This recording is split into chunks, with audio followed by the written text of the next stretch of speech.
بسم اللہ الرحمن الرحیم والصلاة والسلام علی رسولہ الکریم وعلی آلہ وصحبہ اجمعین۔ 19ویں صدی میں ساری دنیا میں اسلامی سلطنت کا شیرازہ بکھر گیا اور یورپ اپنی علمی قوت کی وجہ سے ناقابل تسخیر بنتا چلا گیا۔ ایک نسل علم کے لیے کھپی۔ نیوٹن جو اس کا سائنس کا نبی کہا جاتا ہے، نیوٹن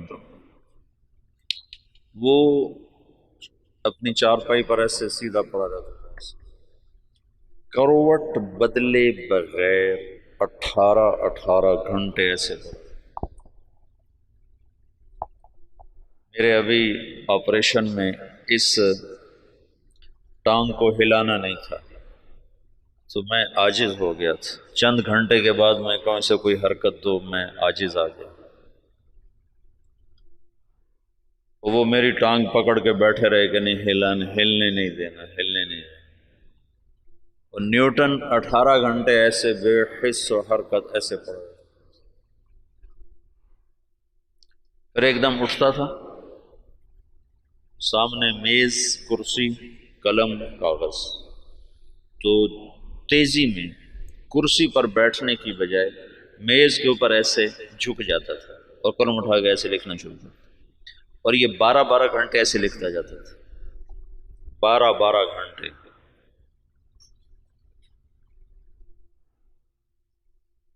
جس دن اس کی شادی تھی تو اس کا دوست اس کے پاس آیا کہ شادی پہ نہیں چلنا؟ تو اس نے پوچھا کس کی؟ کہا تمہاری؟ کہا میری؟ کب؟ کہا آج۔ کہا مجھے تو یاد ہی کوئی نہیں۔ آئنسٹائن نے بیوی سے کہا کھانا لاؤ، اور خود پڑھنے بیٹھ گیا۔ تو وہ آئی، جب یہ ہیوسٹن میں تھا، ہیوسٹن میں ہی مرا، 1955 میں مرا، تو اس نے کہا میں کھانا رکھ کے جا رہی ہوں۔ میں نے کہا ٹھیک ہے۔ اس نے میز پہ ایسے کھانا رکھ دیا، انہوں نے کہا ٹھیک ہے۔ تو اس نے ایسے اٹھا کے کھانا شروع کر دیا اور پڑھنا شروع کر دیا۔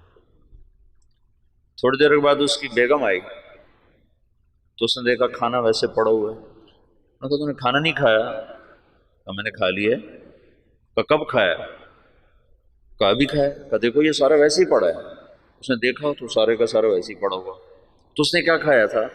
قریب ایک گلدان میں پھول تھے، پھولوں کا گلدستہ، تو وہ ہاتھ ادھر جانے کے بعد ادھر گیا تو وہ پھول ہی کھاتا رہا، کڑوے کسیلے، اور اس سے کوئی احساس نہیں ہوگا۔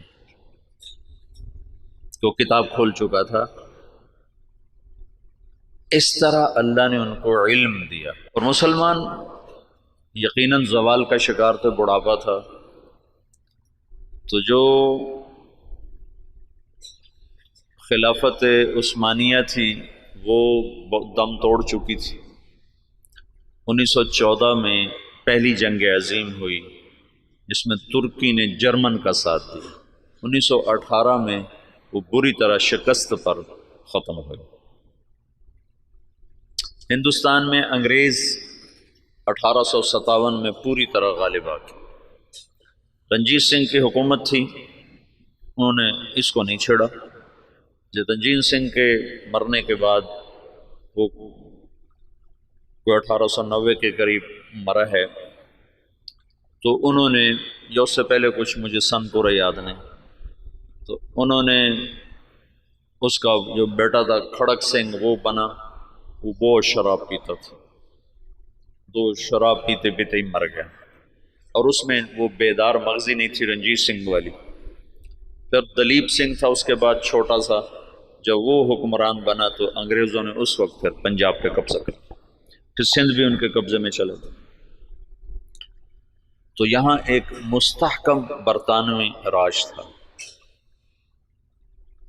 تو اس وقت دین کی بقا کے لیے کیا کیا جائے؟ پھر دفاعی رخ پر لوگ آ گئے۔ تو مولانا قاسم صاحب کے ذریعے سے 1864 میں دیوبند کی بنیاد پڑی۔ سر سید احمد خان بھی اللہ اس کی بخشش فرمائے، وہ بھی مسلمانوں کے ہمدرد تھے، وہ بھی چاہتے تھے مسلمان عزت پائیں، لیکن ان کی سوچ یہ تھی کہ یہ دنیاوی تعلیم حاصل کریں تو اس سے یہ آگے نکلیں گے۔ تو اس سوچ پر انہوں نے 1875 میں علی گڑھ میں اسکول کی بنیاد رکھی۔ یہ دونوں حضرات مولانا مملوک علی کے شاگرد ہیں دلی میں۔ 1880 میں مولانا الیاس صاحب پیدا ہو رہے ہیں۔ ان کے والد مولانا اسماعیل صاحب رحمۃ اللہ علیہ یہ صدیقی خاندان سے تھے، ان کی والدہ بھی صدیقی خاندان سے ہیں۔ یہ مظفر نگر کے تھے، والدہ کاندلہ کی تھی، یہ دوسری شادی سے تھے۔ نظام الدین میں ایک مغلوں کی عمارت بنی ہوئی ہے، 64 کھمبا اس کو کہتے ہیں، 64 کھمبا۔ اس کا جو گیٹ ہے، یہ جیسے ہمارا گیٹ چھتا ہوا ہے، آگے چھت ہے، ایسے وہ چھتا ہوا گیٹ ہے، اس کے اوپر ایک پرانی برادری سی تھی، اس میں وہ رہا کرتے تھے مولانا اسماعیل صاحب، مولانا الیاس صاحب کے والد۔ وہاں سے ہجرت کر کے آئے اور اس پرانی مسجد کو انہوں نے آباد کیا۔ یہاں وہ کیسے پہنچے؟ یہ 1876 کی بات ہے، تقریباً 76 کی بات۔ یہاں وہ کیسے پہنچے اس کا کچھ پتہ نہیں، کیسے آئے، کس جذبے کے تحت آئے، کون لے کر آیا تھا، اللہ کا غیبی نظام۔ چونکہ یہ جگہ غیر آباد تھی، یہاں مرزا الہی بخش تھا، اس کی یہ جاگیر تھی۔ مرزا الہی بخش یہ بہادر شاہ ظفر کا سمد ہی تھا، یعنی بہادر شاہ ظفر کے بیٹے سے اس کی بیٹی کی شادی ہوئی تھی، اور مرزا الہی بخش بھی انگریزوں سے مل گیا تھا، اور وہ بھی جنگ آزادی کے ختم کرانے والوں میں ایک کردار تھا، اور غداری کا اس نے بھی بڑا صلہ پایا تھا۔ یہ مسجد مرزا الہی بخش نے بنوائی تھی، چھوٹی سی، ابھی تک وہ مسجد باقی ہے۔ تو ایک دفعہ مولانا اسماعیل صاحب یہ باہر نکلے ڈھونڈنے کے کوئی آدمی ملیں تو ان کو مسجد میں لاؤں، کہ ویران جگہ تھی یہ۔ تو کچھ لوگ جا رہے تھے دلی، یہ میوات سے پہلا تعارف ہونے لگا، تو ان سے پوچھا بھئی آپ لوگ کہاں جا رہے ہو؟ کہا جی دلی جا رہے ہیں مزدوری کرنا۔ تو انہوں نے کہا اگر میں مزدوری دے دوں تو میرے ساتھ چلو گے؟ کہاں تمہارے ساتھ چلو؟ ایک دن کی مزدوری 2 آنے تھی، 2 آنے۔ تو وہ 5-6 آدمیوں کو لے کر مسجد میں آ گئے اور ان کو وضو سکھایا، طہارت، نماز سکھا کر سارا دن اپنے ساتھ رکھا۔ پھر تعارف پہ پتہ چلا کہ یہ میواتی ہیں۔ میواتی کون ہیں؟ اس کے بارے میں مورخین کی رائے یہ ہے کہ یہ جو ہندوستان کی قدیم قومیں ہیں ان میں سے ہیں میواتی۔ ایک تو ہے نا آریہ نسل جو وسط ایشیا سے آئے اور انہوں نے پورے ہندوستانی خطے پر قبضہ کیا۔ آریہ نسل کے لوگ راجپوت اور جاٹ یہ کہلائے، اور ان کی اور کئی قسمیں بنی۔ جو لوگ یہاں قدیم آباد تھے ان میں سے ایک قوم میو بھی ہے، یہ ہندوستان کی قدیم آبائی آباد قوم ہے، اور یہ بہت مار دھاڑ والے اور بہت زیادہ لڑائی مار کٹائی والے، لوٹ مار ان کا پیشہ تھا، کوئی مہذب زندگی ان کی نہیں تھی۔ مولانا محمد اسماعیل صاحب رحمۃ اللہ علیہ نے سب سے پہلے ان کو اپنا گرویدہ بنایا، تو انہوں نے جا کر واپس کہا کہ آج تو بڑے آسان کام ملے، صرف اٹک بیٹھک تھی، نماز اور منہ ہاتھ دھونا تھا اور دعانے مل گئے۔ بڑے سارے وہ حیران ہو گیا، بڑا اچھا کام ملا بھائی، کوئی مسئلہ ہی کوئی نہیں، نہ کوئی پتھر توڑے نہ کوئی وزن اٹھایا، اور کام ہمارا بڑا چوکھا چوکھا ہو گیا۔ یہ ابتدا ہے۔ مولانا الیاس صاحب رحمۃ اللہ علیہ، یہ مولانا اسماعیل صاحب کا جو دوسرا نکاح ہے یہ 1868 میں ہوا، دوسرا نکاح۔ مولانا الیاس صاحب رحمۃ اللہ علیہ سے پہلے مولانا یحییٰ صاحب پیدا ہوئے، اور پہلی بیوی سے مولانا محمد صاحب تھے، اور 1880 کے آس پاس میں مولانا الیاس صاحب پیدا ہوئے۔ اور 1898 میں مولانا اسماعیل صاحب کا انتقال ہو گیا، تو ان کی جگہ ان کے بڑے بیٹے مولانا محمد صاحب یہاں بیٹھے۔ 1918 میں ان کا بھی انتقال ہو گیا۔ مولانا الیاس صاحب رحمۃ اللہ علیہ کی 1912 میں شادی ہوئی۔ 1915 میں پہلا حج کیا اپنے شیخ مولانا خلیل احمد کے ساتھ، گنگوہ میں تعلیم حاصل کی۔ 1906 میں مولانا گنگوہی کا انتقال ہوا ہے، تو ان کے ہاں سے پھر یہ دارالعلوم دیوبند میں آ گئے، وہاں تعلیم مکمل فرمائی۔ پھر 1912 میں ان کی شادی ہوئی۔ 1915 میں پہلا حج مولانا خلیل احمد صاحب کے ساتھ تشریف لے گا۔ اس وقت یہ سہارنپور میں پڑھاتے تھے، اپنے شیخ کے ساتھ پڑھاتے تھے۔ مولانا خلیل احمد صاحب رحمۃ اللہ علیہ وہیں رہ گئے، ہجرت کر کے گئے تھے، وہ واپس نہیں آئے۔ باقی حضرات واپس آؤ نہیں، اس وقت نہیں، ساتھ ہی واپس آئے، بعد میں گئے۔ تو 1918 میں مولانا محمد صاحب کا انتقال ہوا، تو مولانا الیاس صاحب رحمۃ اللہ علیہ وہاں تشریف لائے، جنازے میں شرکت فرمائی۔ تو مقامی لوگوں نے، میواتیوں نے کہا کہ اب یہ جگہ خالی ہے تو اس کو آپ آباد کریں۔ تو مولانا نے فرمایا کہ میں اپنے شیخ سے پوچھوں گا۔ تو پھر وہ تشریف لائے سہارنپور، اور مولانا خلیل احمد صاحب سے درخواست کی کہ اس طرح لوگ چاہتے ہیں، میں کیا کروں؟ تو انہوں نے یہ فرمایا تم 1 سال کی چھٹی لے کے چلے جاؤ، اگر تمہارا دل لگے تو وہاں رہ جانا، نہ لگے تو پھر واپس آ جانا، مدرسہ سے تمہارا رابطہ نہ ختم ہو، چھٹی لے لو۔ وہ چھٹی کی جو درخواست لکھی تھی نا، وہ پرانے سہارنپور کے مدرسہ میں ابھی بھی محفوظ پڑی ہوئی۔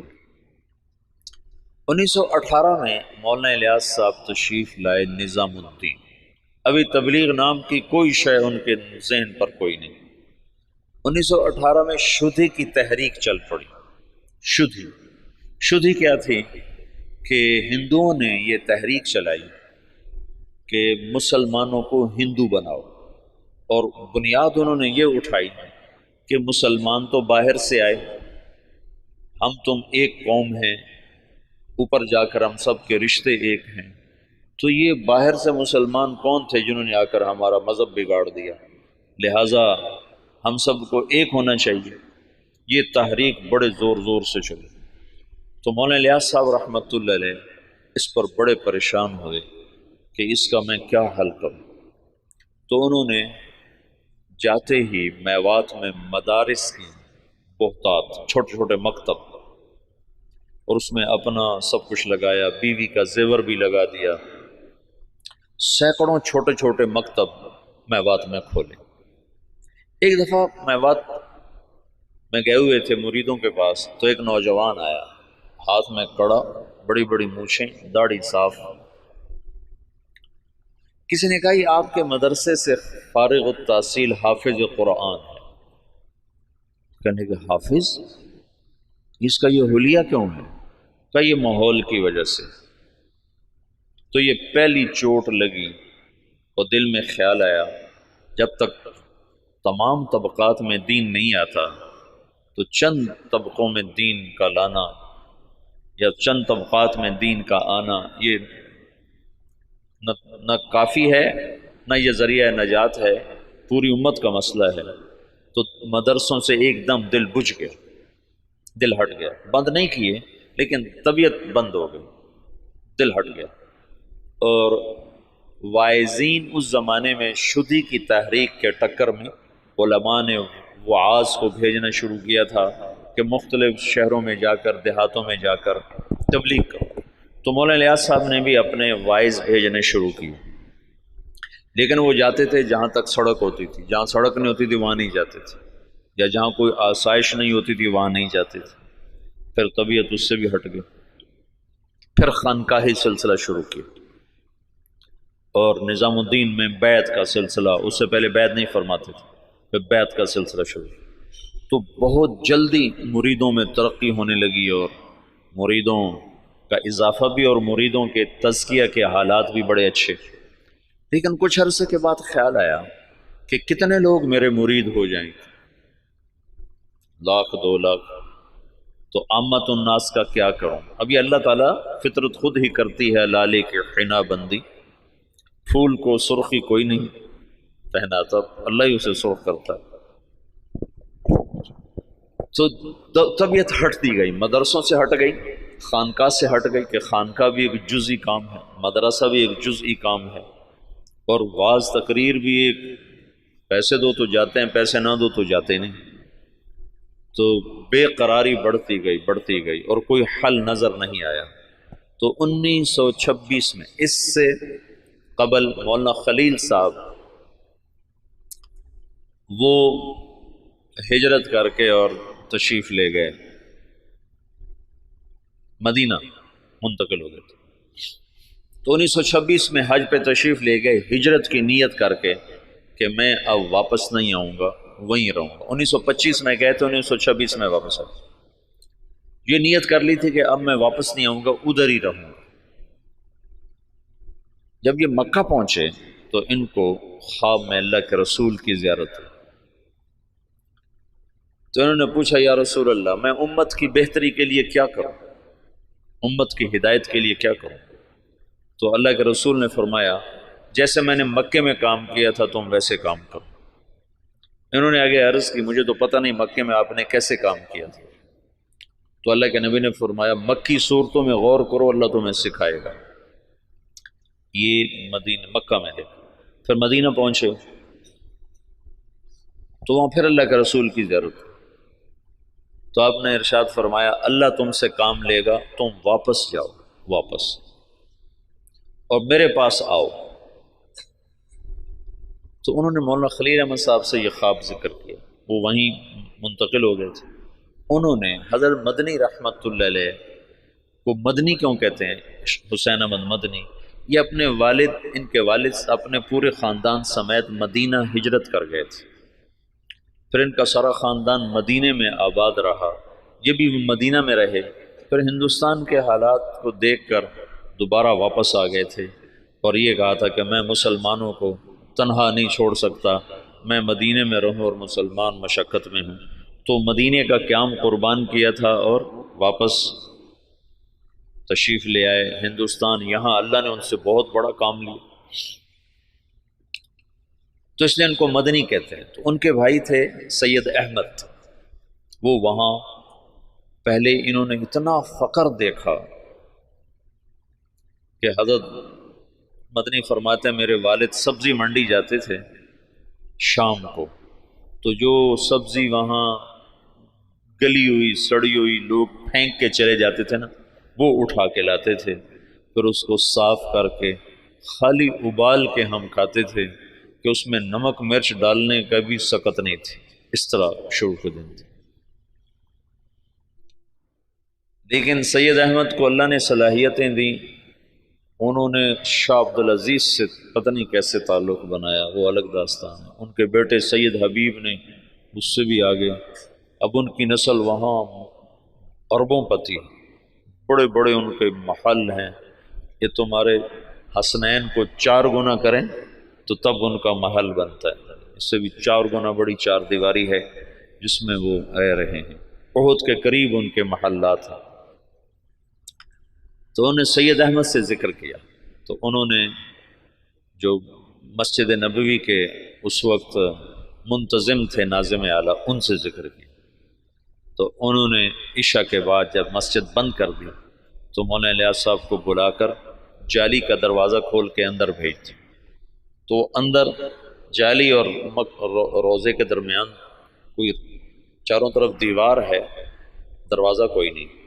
یہ نور الدین زنگی نے اس کو چاروں طرف سے بند کروایا تھا اور نیچے سیسا پگھلا کے ڈالا تھا۔ جب وہ کچھ لوگ آ کر لاش نکالنے کا منصوبہ لے کر آئے تھے، 3 راتیں وہاں سوئے، 3 راتوں میں سارے کام کی یہ تو خود تو عقل سے تو آ نہیں سکتا، سارے کام کو سکھایا گیا، بتایا گیا، اور پھر یہ کہا گیا ہندوستان جاؤ اور جا کر عوام الناس میں کام کرو، علماء میں نہیں، ورنہ وہ مخالفت کریں گے، مخالفت کریں۔ تو پھر یہ وہاں سے واپس تشریف لائے، 1926 میں پہنچے ہیں، اور پہلے علماء کو جمع کیا اور ان کے سامنے یہ بات رکھی کہ میں یوں کام کرنا چاہتا ہوں۔ تو کسی ایک نے بھی موافقت نہیں کی سوائے مولانا مدنی صاحب اور مفتی کفایت اللہ صاحب رحمۃ اللہ علیہ۔ ان دو حضرات نے بات کو لیا اور سمجھا اور کہا کہ ہاں یہ تو دعوت والا کام ہے، لیکن یہ کرے گا کون؟ کہا یہ تو اللہ کرے گا، میرے ذمہ جہد ہے۔ پھر وہ بندہ فنا فی تبلیغ ہو گیا ہے اور دیوانگی چھا گئی، دیوانگی۔ ایک دفعہ بیان کر رہے تھے، گرمیوں کے دن تھے، صحن میں 11 بج گئے، 11 فجر کے بعد شروع ہوئے، گرمیوں میں 11 بج گئے۔ تو ایک مواتی کھڑا کر کے لگا، بھائی نام دے دو ورنہ یہ مر جائے گا، بیچارہ مر جائے گا، نام دے دو۔ ایسی دیوانگی چھا گئی تھی اور کوئی شکل نہیں، کوئی جانتا نہیں، اور آگے سامنے میواتی ہیں جن کو دین کی خبر ہی کوئی نہیں، کلمہ نماز کا نہیں پتا، تو دعوت کیسے دیں گے؟ 10 برس کی محنت کے بعد ایک جماعت چلے کی تیار ہے، 10 سال کے بعد۔ تو ان کو ہدایات دی، پھر ان کو روانہ کرتے کرتے 5 میل ان کے ساتھ پیدل چلتے گئے، پیدل چلتے گئے۔ مولانا سعید خان صاحب سے یہ بات میں نے بہت دفعہ سنی۔ جب ان کو رخصت کرنے لگے تو کہنے لگے کہاں جا رہے ہو؟ ان کا جی دلی جا رہے ہیں۔ کہنے لگے نہیں، لندن پہ چوٹ پڑ گئی، امریکہ پہ چوٹ پڑ گئی، ساری دنیا میں ہدایت کا فیصلہ ہو گیا۔ ایک دفعہ عبدالعال صاحب تشریف فرما تھے، کہنے لگے ہم 5-6 آدمی بیٹھے ہوتے تھے مولانا الیاس صاحب کے آگے، 6-7 اور وہ ہم سے کہتے کہ بھائی ساری دنیا میں جماعتیں بھیجنی ہیں، مشورہ دو کیا کیا جائے۔ تو ہمیں خیال آتا کہ مولانا صاحب بیچارے کتنے پاگل دیوانے ہیں اور شیخ چلی کی باتیں کرتے ہیں کہ ہم 6-7 آدمی بیٹھے ہیں اور ہمیں کہہ رہے ہیں کہ ساری دنیا میں جماعتیں بھیجنی، مجھے مشورہ دو ہمیں کیا کرنا چاہیے۔ یعنی اللہ تعالیٰ نے اپنی قدرت سے ظاہر کر کے دکھا دیا کہ کیسے سارے عالم میں ہم خود پھر رہے ہیں، تو ساری دنیا سے جماعتیں ہمارے پاس آ رہی ہیں، ہم سے ساری دنیا میں لوگ جا رہے ہیں۔ تو 1926 سے لے کر 1944 نوح میوات میں پہلی بستی ہے جہاں پہلا اجتماع ہوا۔ اس وقت اجتماع نہیں کہتے تھے، جلسہ کہتے تھے، جلسہ، پہلا جلسہ ہوا۔ اور سگا بیٹا محمد یوسف اکلوتا سخت مخالف تھا، وہ کہیں یہ کیا پاگلوں کا کام شروع کر دیا۔ ان کا ذہن ذوق سارا تعلیمی تصنیفی۔ 21 سال کی عمر میں طحاوی کی شرح لکھی، جو حدیث کی مشکل ترین کتاب ہے طحاوی، اس کی شرح 21 برس کی عمر میں لکھی۔ اور حیات الصحابہ جیسی کتاب تو ساری دنیا کے علماء تسلیم کر گئے کہ سیرت میں یہ وہ شخص بدیع تھا، بدیع سیرت میں، کہ سیرت کے عنوان پر آج تک کسی نے ایسی کتاب نہیں لکھی۔ سیرت کا عنوان ہوتا تھا زید بن ثابت، نیچے اس کی سیرت اور حالات، عمر بن خطاب، نیچے ان کی سیرت، حالات، واقعات اور ان کے فضائل اور مناقب۔ یہی 14 صدی میں تمام مصنفین کا طرز رہا ہے۔ یہ پہلا شخص ہے جس نے اسلوب جدید دیا، بدیع اسلوب، آج تک کوئی یہ اسلوب لے نہ سکا۔ حیات الصحابہ ہے سیرت، لیکن حیات الصحابہ، کیف کانت صلاتہم، کیف کان علمہم، کیف کان جہادہم، اس کے نیچے کئی صحابہ کے واقعات۔ یہ ایک کو عنوان بنا کے نہیں، عنوان صفت کا اور نیچے واقعات مختلف شخصیات کے۔ یہ پہلی دفعہ ہوا تصنیف و تالیف کی تاریخ میں۔ اس کتاب نے اتنی قبولیت حاصل کی کہ دنیا کے ہر بڑے مکتبے میں حیات الصحابہ پڑھی ہوتی۔ تو ان کا تو ذہن تھا سارا تعلیمی اور تصنیفی۔ وہ کہیں یہ میرے ابا کو ہو کیا گیا؟ ان کو اللہ کی طرف سے الہام ہو چکا تھا۔ تو باپ بیٹے میں ٹکراؤ ہے۔ مولانا انعام صاحب رحمۃ اللہ علیہ، مولانا احتشام صاحب رحمۃ اللہ علیہ، یہ حضرت مولانا الیاس صاحب کے ساتھ مولانا الیاس صاحب رحمۃ اللہ، اب مولانا سعید احمد خان صاحب یہ ساتھی ہم نوا اور بیٹا محمد یوسف سخت مخالف. میاں جی بدر الدین رحمۃ اللہ علیہ تھے، میں ان سے ملا تھا نظام الدین میں 82-83 میں گیا تھا. مجھ سے کہنے لگے کہ ہمیں مولانا الیاس صاحب بھیجتے کہ جاؤ یوسف کو کارگزاری سناؤ، شاید اس کا کوئی دل نرم پڑے. تو جب ہم جاتے تو اپنے لکھنے پڑھنے میں لگے ہوتے تھے تو ہمیں دیکھتے ہی کہتے مجھے پتہ چل گیا تمہیں بوڑھے نے بھیجا ہے کہ جاؤ اس کو کارگزاریاں سناؤ، بھاگ جاؤ، میرے پاس کوئی وقت نہیں تمہاری فضولیات سننے کے لیے. کہ ہمیں بھگا دیتا تھا مولوی حسن، کہتا تھا مجھے پتہ ہے تمہیں بڈھے نے بھیجا ہے کہ جاؤ اسے کہانیاں سناؤ، میں نہیں آتا تمہاری کہانیوں. بیٹا ایسے مخالف تھا. اور علماء عوام خواص بھول چکے تھے کہ دعوت فرض منصبی ہے. وَكَذَلِكَ جَعَلْنَاكُمْ أُمَّةً وَسَطًا لِتَكُونُوا شُهَدَاءَ عَلَى النَّاسِ. یہ تو شہداء علی الناس کا فریضہ پوری امت کے ذمے ہے اور سارا عالم ہمارے ذمے ہے. میاں جی بدر الدین، یہی بدر الدین بتاتے ہیں، میں بیان کر رہا تھا تو سامنے کچھ لوگ بیٹھے تھے 10 12 15، تو پیچھے سے مولانا الیاس صاحب آ گئے، کہنے لگے بدر الدین کن میں بیان کر رہے ہو، کن کو سنا رہے ہو، کن کو سنا رہے ہو؟ کہا جی ان کو سنا رہا ہوں. اور جو سامنے بیٹھے ان کو سنا رہا ہوں. اے تیرا بھلا ہو جائے. اونٹ کی نیت کرو. اونٹ، اونٹ میواتی زبان میں آخری کنارے کو کہتے ہیں، آخری کنارہ. کہ دنیا کے آخری کنارے کی نیت کر کہ میں یہ بات دنیا کے آخری انسان تک کو سنا رہا ہوں. ایسے وہ نیت کرواتے تھے. اپنی زندگی میں 2 کمرے بنائے تھے مسجد میں داخل ہو کر، جنوب کی طرف اوپر ان میں کھڑکیاں، کھلی کھلی دروازے، اور یہ فرمایا کہ یہاں غیر ملکی مہمان جب آئیں گے تو ان کو تم نے یہاں ٹھہرانا ہے. تو وہ بیچارے ان کے مرید حیران ہوتے کہ ادھر مقامی کوئی نہیں آتا تو غیر ملکی کہاں سے آئیں.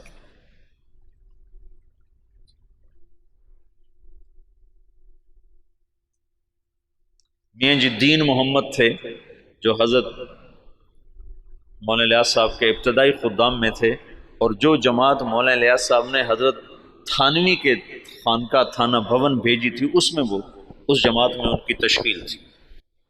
وہ کہتے ہیں ایک دفعہ مجھ سے کہنے لگے کہ مولوی صاحب ہمیں حضرت جی کہتا تھا تم امریکہ جاؤ گے، امریکہ.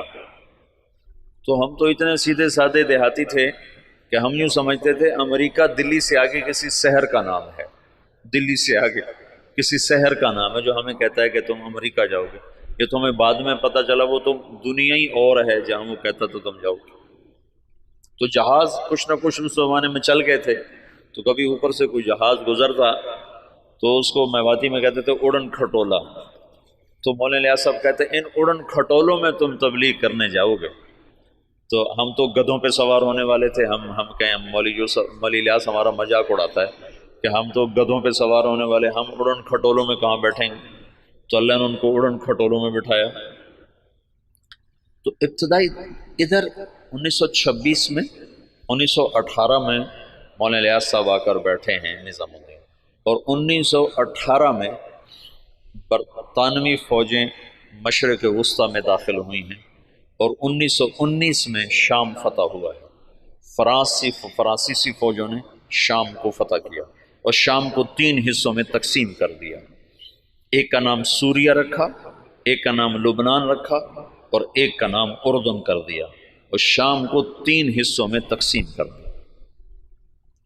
اور 1926 میں اسرائیل کو بنانے کا منصوبہ مکمل ہو گیا کہ اسرائیل بنایا جائے. ادھر 1926 میں دعوت کا کام چلا جس کا آخری سرا مہدی سے جا کے ملتا ہے، اور ادھر 1926 میں یہودیت کا کام چلا جس کا آخری سرا دجال کے ساتھ جا کر ملتا ہے.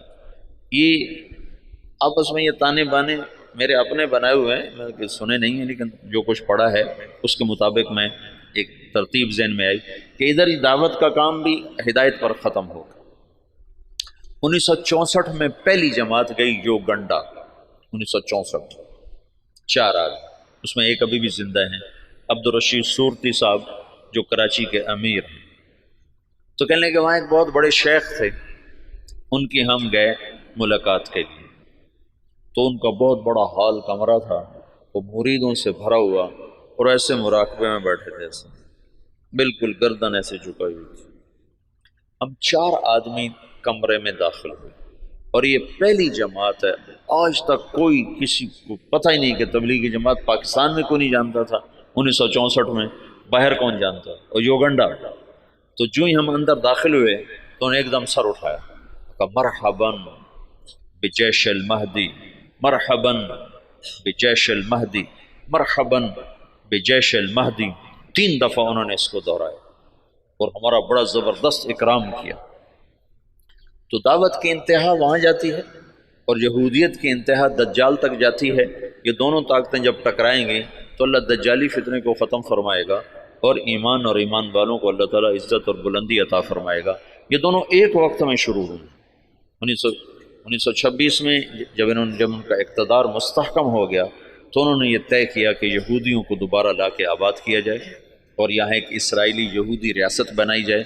سیہونی تحریک جس کو کہتے ہیں، سیہون ایک پہاڑ ہے جہاں داؤد علیہ السلام عبادت کیا کرتے تھے بقول ان لوگوں کے، تو سیہون کے نام سے سیہونی تحریک نے اپنا نظام چلایا، تو اسرائیل وجود میں آیا۔ اس کا آخری سرا دجال کے ساتھ ملتا ہے، لد، باب و لد، جو ان کا سب سے بڑا اڈا ہے جہاں دجال قتل ہوگا۔ تو اللہ تعالیٰ نے مولانا الیاس صاحب رحمۃ اللہ علیہ سے دعوت کو اس وقت اٹھایا جب دعوت کے نام کو جاننے والے علماء بھی نہیں تھے، وہ بھی اسے اوپرا سمجھتے تھے، اور ان کے ہاں بھی اس پر انکار شدید تھا۔ لیکن اس بندے کے گشتوں نے آہستہ آہستہ آہستہ آہستہ فضا کو ہموار کرنا شروع کیا۔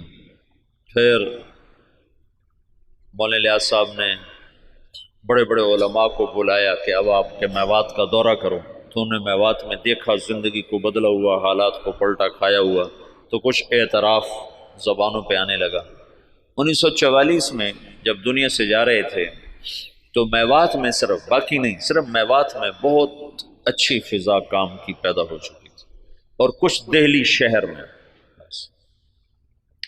عبدالعاظ صاحب مولانا الیاس صاحب کی وفات سے 6 مہینے پہلے پہنچے ہیں نظام الدین، پھر اس کے بعد تبلیغ کے ہو کے رہ گئے، پھر ساری زندگی اور کوئی کام نہیں۔ مولانا الیاس صاحب کے اس وقت 6 ماہ باقی تھے، اور اس وقت وہ شدید بیمار تھے۔ جب عبدالعاظ صاحب کو پتہ چلا، یہ وہاں دلی میں نوکری کرتے تھے، ان کو پتہ چلا کہ نظام الدین میں کوئی بزرگ ہیں جو لوگوں کو نمازی بناتے ہیں۔ اس وقت یہ شروع میں ہم نے بھی ایسے ہی سنا کہ ایک تبلیغی جماعت ہے جو لوگوں کو نمازی بناتی ہے۔ تبلیغ کی گہرائی تو کیا زبردست چیز ہے۔ تو کہنے لگے میں دیکھنے گیا کہ بھائی وہ کیسے نمازی بناتے، تو بس وہ جو پہلی دفعہ گئے تو وہیں کے ہو کے رہے۔ مولانا سعید خان صاحب کو 4 سال کی صحبت نصیب ہے، مولانا الیاس صاحب کی صحبت میں 4 برس رہے، مسلسل 4 برس گزارے۔ مولانا عبید اللہ صاحب رحمۃ اللہ علیہ وہ تو بہت پہلے فوت ہو گئے تھے، 1989 میں فوت ہو گئے تھے، تو ان کو بھی کافی لمبا عرصہ مولانا الیاس صاحب کی صحبت نصیب رہی۔ بیٹے مخالف تھے، تو 1944 میں جب مولانا الیاس صاحب کا انتقال ہونے لگا ہے تو انہوں نے مولوی یوسف صاحب کو بلا کر کہا بیٹا آجا مل لے میں جا رہا۔ وہ جو سینے سے لگایا اس میں نسبت اللہ نے منتقل فرما دی، اور مولانا یوسف صاحب نے فرمایا اپنے باپ کے مرنے سے 1 دن پہلے مجھے تبلیغ پہ 100 اعتراض تھے، 100 اعتراض۔ باپ کے مرنے کے بعد اللہ نے تبلیغ کا کام کھولا۔ مولانا الیاس صاحب تبلیغ کے کام کو اجمالی طور پر چھوڑ گئے تھے، مولانا یوسف صاحب نے اس کو کھولنا شروع کیا۔ دن میں 18 گھنٹے بولنے والا آدمی تھا، سوائے سونا اور نماز اور لکھنا، ان 3 اوقات کے علاوہ وہ شخص کی زبان بند نہیں ہوئی، مسلسل جیسے اللہ بلوا رہا تھا۔ بھرپور جوانی میں چلے گئے، 48 برس کی عمر میں انتقال فرمایا۔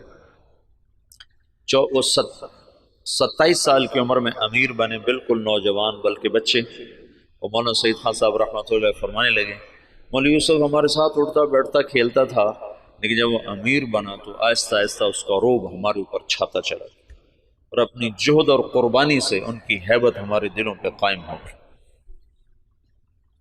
ایک دفعہ 3 گھنٹے بیان فرمایا اس حال میں کہ یہاں ایک پھوڑا تھا جس سے خون مسلسل رس رہا تھا، تو ایک آدمی پاس بیٹھا ہوا تھا، وہ یہاں رکھتا تھا کپڑا، جب وہ خون سے تر ہو جاتا تو وہ ہٹا لیتا، دوسرا رکھتا تھا، پھر وہ خون سے تر ہو جاتا، وہ ہٹا لیتا، پھر وہ تیسرا رکھتا تھا، اور وہ مسلسل بیان فرماتے۔ باپ والی کیفیت منتقل ہو گئی کہ مولانا الیاس صاحب کے یہاں پھوڑا نکل آیا، اس کو کٹ دینا تھا، کٹ دینے میں تکلیف ہونی تھی، تو مشورہ کر رہے تھے کہ اس کو کریں کیسے۔ تو مولانا الیاس صاحب کو پتہ چلا تو انہوں نے فرمایا ایسا کرو، کچھ میواتی میرے آگے بٹھا دو، پھر جو مرضی مجھ سے کر لیں۔ تو انہوں نے کچھ میواتی آگے بٹھائے، مولانا الیاس صاحب نے بیان کرنا شروع کر دیا اور ہاتھ یوں کر دیا، تو انہوں نے سارے ہاتھ کو کھرچ کھرچ کے صاف کیا، لیکن ان کا ہاتھ ایسے بھی نہیں ہوئے، وہ یوں بھی نہیں ہوئے۔ اس قدر انہماک اور فنائیت اللہ نے عطا فرما دی باپ بیٹا کو کہ اللہ نے ایک چیز کو وجود دینا تھا، ایک مدت ہوئی تھی عوام اور خواص کے ذہن سے نکل گیا تھا، اور بس صرف اسلام کو ایک ہی شکل میں دیکھتے تھے کہ حکومت آئے گی تو اسلام آئے گا، حکومت آئے گی تو اسلام آئے گا، طاقت ہاتھ میں ہوگی تو اسلام آئے گا، ورنہ اسلام آ ہی نہیں سکتا۔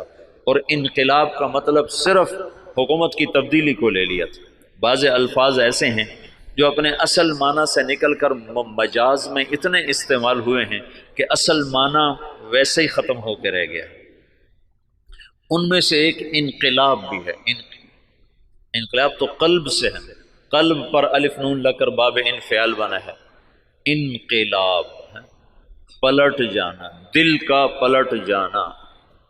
جب قلب سے ہے تو ادھر زیادہ جوڑ ہونا چاہیے، لیکن پھر کثرت استعمال ہوا انقلاب کا حکومت کے بدلنے پر، حالات کے انقلاب آ گیا، حکومت بدل گئی، انقلاب آ گیا، پیپل پارٹی آ گئی، انقلاب آ گیا، نون لیگ آ گئی، انقلاب آ گیا، قاف لیگ آ گئی۔ تو انقلاب جیسے برباد، وہ تو برباد ہو گیا۔ برباد، برباد کا کیا مطلب ہے؟ برباد کا مطلب ملتا ہے جس کا نقصان ہو جائے وہ تو برباد ہو، جس کا کوئی بہت بڑا حادثہ ہو جائے وہ تو برباد ہو گیا، جس کا کاروبار بیٹھ جائے وہ تو برباد ہو گیا۔ حالانکہ برباد یہ مرکب ہے، فارسی کا لفظ ہے، مرکب ہے۔ بر باد، بر باد، بر الگ ہے، باد الگ ہے۔ بر کہتے ہیں اوپر اور باد کہتے ہیں ہوا کو، تو بر باد کا مطلب ہے ہوا کے اوپر۔ یہ مطلب تمہیں معلوم تھا پہلے کبھی؟ یہ اپنے اصل مطلب میں کبھی استعمال ہی نہیں ہوا۔ بر باد، جس کی دکان بیٹھ جائے وہ ہوا میں اڑ رہا ہوتا ہے۔ یہ تو ایک تعبیر ہے کہ جیسے پتا ٹوٹتا ہے نا، پتا ٹوٹتا ہے پھر وہ ہوا کے رحم و کرم پر ہو جاتا ہے، اس کی کوئی منزل نہیں رہ جاتی نا، ہوا کے جھونکے جدھر لے جائیں وہ ادھر کو اس کی سمت ہو جاتی ہے۔ ایسی جو کسی نقصان میں حالات کی جکڑ میں آتا ہے تو اس کو کوئی رہ نہیں جاتا، اپنے بھی آنکھیں پھیر جاتے ہیں، خون بھی سفید ہو جاتے ہیں، تو وہ ایسے ہو جاتا ہے جیسے ہوا کے دوش پر کہ کوئی اس کا پرسان حال کوئی نہیں۔ تو اس لیے برباد کو وہاں سے یہاں ڈال دیا گیا۔ تو پچھلے 200 سال سے انقلاب کا لفظ بھی صرف اور صرف حکومت کی تبدیلی پر بولا جاتا ہے، حالانکہ انقلاب اصل معنی میں تو دل کا بدل جانا ہے۔ انقلب، دل بدل گیا۔ تو پچھلے 200 سال سے یہ ذہن بن گیا ہے کہ بغیر حکومت کے نہ دین آ سکتا ہے نہ حالات سدھر سکتے ہیں۔ مولانا الیاس صاحب نے اس کو رد کر کے دکھایا کہ نہیں، دین دعوت سے آتا ہے، حکومت سے نہیں آتا، اور دعوت تمام شعبوں کو زندہ کرنے کا واحد راستہ ہے۔ نبی جب آتا ہے تو سامنے کتنے شعبے ہیں جو بگڑے ہوئے ہوتے ہیں، وہ صرف دعوت کو زندہ کرتا ہے، شعبے خود زندہ ہو جاتے ہیں۔ جیسے صحت کو زندہ کر دیا جائے تو جسم کے سارے شعبے خود زندہ ہو جاتے ہیں، قوت کو بحال کر دیا جائے تو جسم کے سارے شعبے خود بخود بحال ہو جاتے ہیں۔ قوت بحال نہ ہو تو اس کو دوڑایا جائے تو بیچارہ کیسے دوڑے گا؟ کہ یہ جو امت ہے یہ اس بیمار بوڑھے گھوڑے کی طرح ہے، اس پر اسلام کہاں سے آئے؟ اس کی جوانی کو لوٹایا جائے گا تو اس پہ اسلام آئے گا۔ حکومت اسلام نہیں لا سکتی، ناممکن ہے۔ زیادہ زیادہ نماز پہ دکانیں بند کرا دے گی، تو کوئی بے وضو پڑھ لے تو پھر کیا کروں؟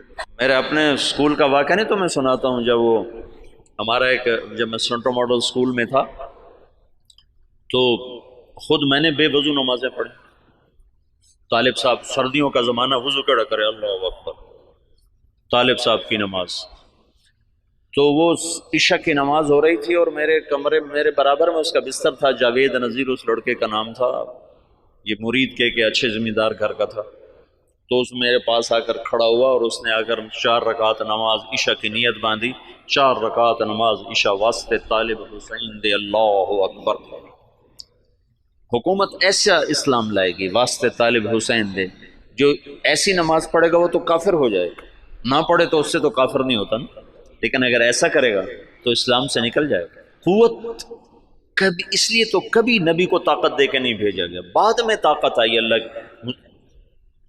جو اللہ کے نبی کو حاصل ہوئی بعد میں ہوئی، پہلے تو فقیر بن کے کھڑے ہوئے کہ نہ کوئی مال کے لالچ میں کلمہ پڑھے، نہ کوئی تلوار کے خوف سے کلمہ پڑھے، صرف اللہ کے تاثر سے کلمہ دل میں اترے۔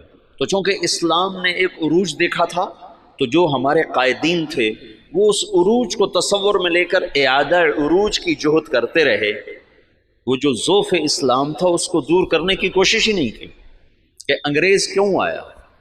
مولانا حفظ الرحمان صاحب آئے سیوہاروی، یہ میاں جی دین محمد پاس بیٹھے ہوئے، مولانا الیاس صاحب، اور مولانا حفظ الرحمان آئے، حضرت دعا کریں انگریز نکل جائے، مولانا الیاس صاحب چپ بیٹھے رہے، حضرت دعا کریں انگریز نکل جائے، چپ بیٹھے رہے، حضرت دعا کریں انگریز نکل جائے۔ تو مولانا الیاس صاحب ایک دم جوش میں آئے کہ کوئی لوگ تیار کر لیے ہیں جو انگریزوں کے بعد حکومت کو سنبھالیں گے، کوئی لوگ تیار کر لیے ہیں، وہ کہ چپ، کہ جو انگریزوں کے بعد آئیں گے وہ ان سے برے ہوں گے کہ انگریز ہمارے بزرگوں کے گناہ کی سزا میں آئے، اور جو موجود آئیں گے ہمارے گناہوں کی سزا میں آئیں گے، اور مجمع کو تیار کیے بغیر کام نہیں چلتا ہے۔ تو انگریز تو چلا گیا، لیکن جتنا اسلام پاکستان میں ذبح ہوا، مدنی فرمایا کرتے تھے ہندوستان میں مسلمان ذبح ہوں گے اور پاکستان میں اسلام ذبح ہوگا۔ یہ مولانا الیاس صاحب نے پرانا سبق زندہ کیا کہ دعوت وہ واحد سبب ہے جس سے دین آتا ہے، اور میں چلنا ہی نہیں چاہتا تو مجھے زبردستی کیسے چلاؤ گے؟ تم مجھے زبردستی نماز پڑھاؤ گے تو کتنی پڑھا لو گے؟ اور جو 90% اخلاقیات ہیں وہ کیسے لاؤ؟ ماں کی خدمت کیسے کرواؤ؟ باپ کے آگے چپ رہنا کیسے سکھاؤ؟ بیوی سے حسن سلوک کیسے سکھاؤ؟ وفاداری کیسے سکھاؤ گے؟ رات کو اللہ کے سامنے رونا کہاں سے لاؤ گے؟ جب تم زانی کو کوڑے مارو گے، شادی شدہ کو سنسار کرو گے اور بازار بند کرا دو گے، ٹھیک ہے ہو گئے بند، لیکن نماز کس کو پڑھاؤ گے؟ مجھے مدینہ میں ایک نوجوان ملا، دیرہ غازی خان کا، کہنے لگا 10 سال سے مدینے میں بغیر وضو کے نماز پڑھی، 10 سال۔ کہ یہ تو میں نے تمہاری کیسٹیں سنی تو مجھے ہدایت ملی ہے، تو میری بخشش ہو جائے گی، میری بخشش ہو جائے گی؟ تو 10 سال مدینے میں بغیر وضو کے نماز پڑھی۔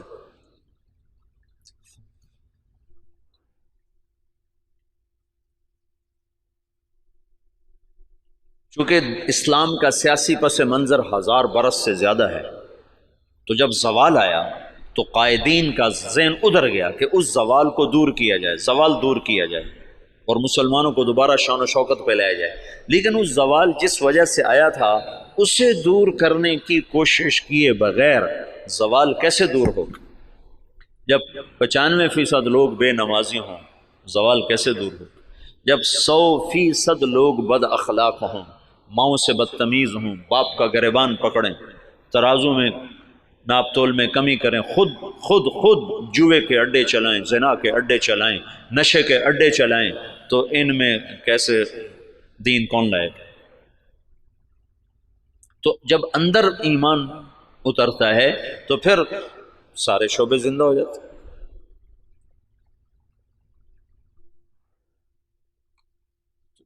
مولانا الیاس صاحب کے ذریعے سے پرانا سبق زندہ ہوا کہ دعوت وہ سبب ہے جس کے ذریعے سے اللہ نے ہر دور کے باطل کو توڑا، ہر دور کے باطل کو توڑا۔ تو 1926 میں یہ کام شروع ہوا، شخصیات کے جانے سے کوئی فرق نہیں پڑا ہے، اور اب عجب العجائب ہے کہ 15 برس ہو چکے ہیں، امیر کوئی نہیں، ایک شورا ہے اور کام اسی طرح چل رہا ہے۔ اور عجب العجائب ہے کہ گونگے بھی دین کے داعی بن کے چل رہے ہیں۔ ابھی 1 سال کی جماعت گونگوں کی یمن سے کام کر کے واپس آئی، اور 7 مہینے کی دوبارہ ملائیشیا جانے کے لیے تیار کھڑی۔ یہ اسلامی تاریخ میں پہلی دفعہ ہو رہا ہے کہ گونگے دین کے داعی بن جائیں، اور پہلی دفعہ جب سے سورج چمک رہا ہے کانگو کے جنگلوں میں جماعت پہنچی، جہاں اتنے قد کے بونے رہتے ہیں، بونے، اقزام، وہ 4 فٹ کا بڑا جوان ہوتا ہے، جس کا قد 4 فٹ ہو وہ سب سے نمایاں نظر آتا ہے۔ یا 4 فٹ والا تو ہم گودی میں اٹھائے پھرتے، وہ 4 فٹ والا بڑا جوان ہوتا ہے۔ عام کا 3 فٹ، 3.5 فٹ، پونے 4 فٹ، اور 4 فٹ والا بڑا چوڑا ہو کے چلتا ہے، اور ننگے رہتے ہیں، مرد عورت کوئی کپڑا استعمال نہیں کرتا، اور کوئی باہر کی دنیا سے ان کا تعلق کوئی نہیں ہے۔ سانپ کاٹے تو علاج ان کا جنگل میں موجود ہے، کانٹا چبھنے سے سانپ کے ڈسنے تک سارا علاج اپنے جنگل سے کرتے ہیں۔ غذا ان کی جنگل کے جانور ہیں، ہر چیز کھاتے ہیں، اور طاقتور اتنے ہیں کہ ہر آدمی 5 سے 6، 7 سے 8 شادیاں کرتا ہے، کوئی کشتے نہیں کھاتے۔ کتنے لوگ بیچاروں کے گردے مر ختم ہو گئے کشتوں کے چکر میں، گردے گنوا بیٹھے، گولی اندر تے دم جلندر چلا گیا۔ ان کو اللہ نے ایسی قدرتی طاقت دی ہوئی ہے، اور جب سے وہ پیدا ہوئے انہوں نے اسلام کا نام نہیں سنا۔ آج سے 12 برس پہلے وہاں پہلی تبلیغی جماعت پہنچی، مالی سے جماعت بنی، مالی ہو گئے کانگو، کانگو سے گئے جنگل، اور جنگل کے ترجمان ساتھ لیے، انہوں نے وہاں دعوت کا کام چلایا، تو 270 آدمی پہلی دفعہ مسلمان، اور ان کو لباس، وہ بیچارے لباس پہن کے اوکھے ہو گئے، ایک ہی کیتا جو ساڑھے نال ہے، اوکھے ہو گئے، اوکھے ہو گئے۔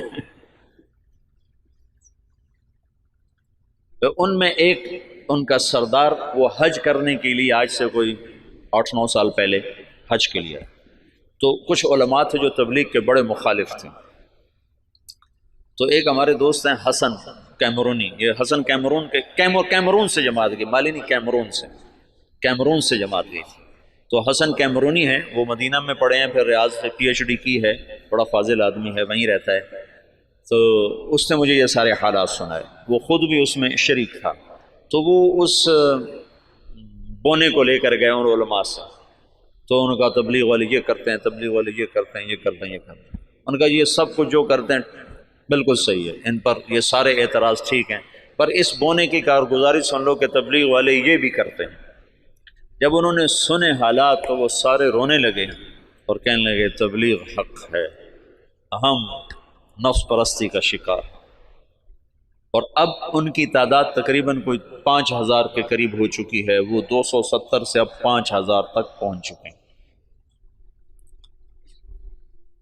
جب یہ واحد تحریک ہے، پہلے خیر القرون کو چھوڑنے کے بعد، خیر القرون کا کوئی ٹکر نہیں، خیر القرون کے بعد یہ پہلی دفعہ دنیا میں ایسا ہوا ہے کہ کسی تحریک نے 6 بر اعظم کے مسلمانوں کو متاثر کیا۔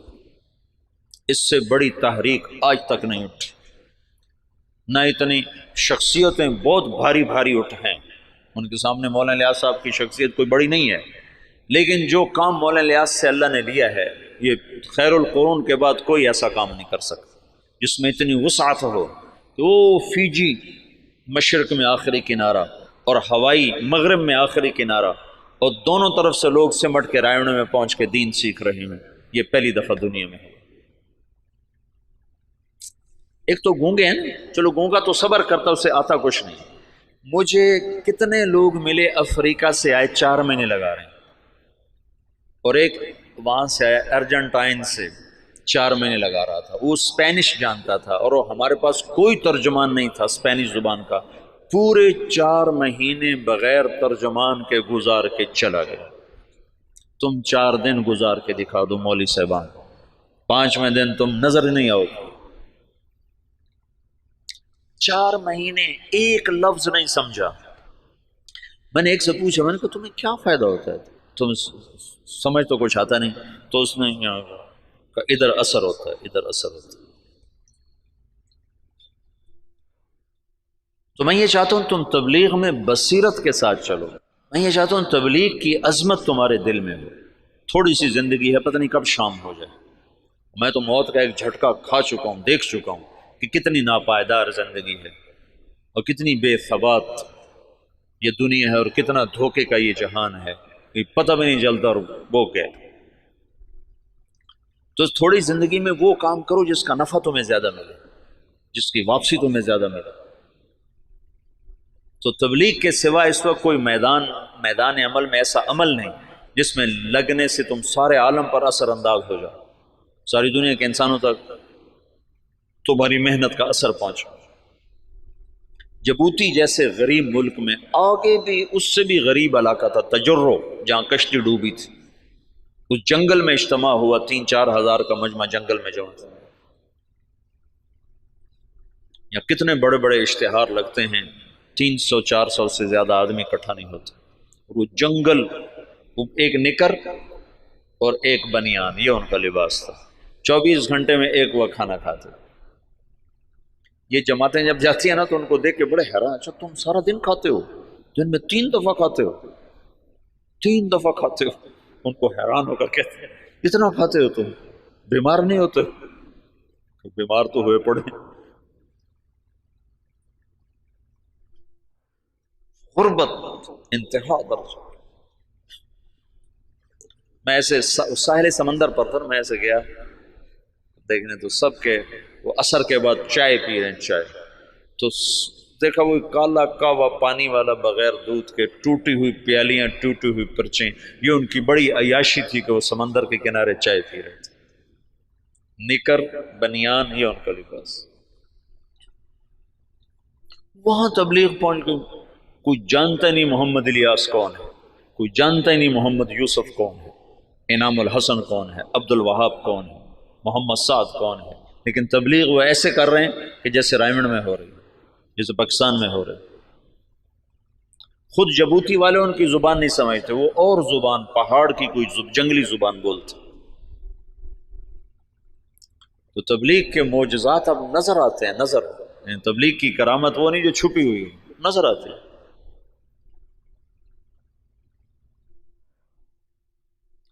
تو میں یہ چاہتا ہوں کہ تم بصیرت کے ساتھ اس میں چلو تاکہ تم نفع اٹھاؤ، تم اللہ کا قرب حاصل کر سکو، اللہ کی محبت حاصل کر سکو۔ اس لیے میں نے پیچھے سے تفصیل بتائی تمہیں کہ سیاسی اکھاڑ پر چھاڑ کیسی ہوئی، پھر تبلیغ کی زندگی تو اب تمہارے سامنے ہے، اس میں تو تفصیل بتانے کی ضرورت نہیں ہے، لیکن کچھ مجالس اور میں لینا چاہوں گا کہ کچھ باتیں جو اس سے متعلق ہیں وہ میں تمہارے سامنے لاؤں۔ پھر لِيَهْلِكَ مَنْ هَلَكَ عَنْ بَيِّنَةٍ وَيَحْيَىٰ مَنْ حَيَّ عَنْ بَيِّنَةٍ، پھر یہ نہ ہو سکے کہ ہمیں پتہ کوئی نہیں تھی۔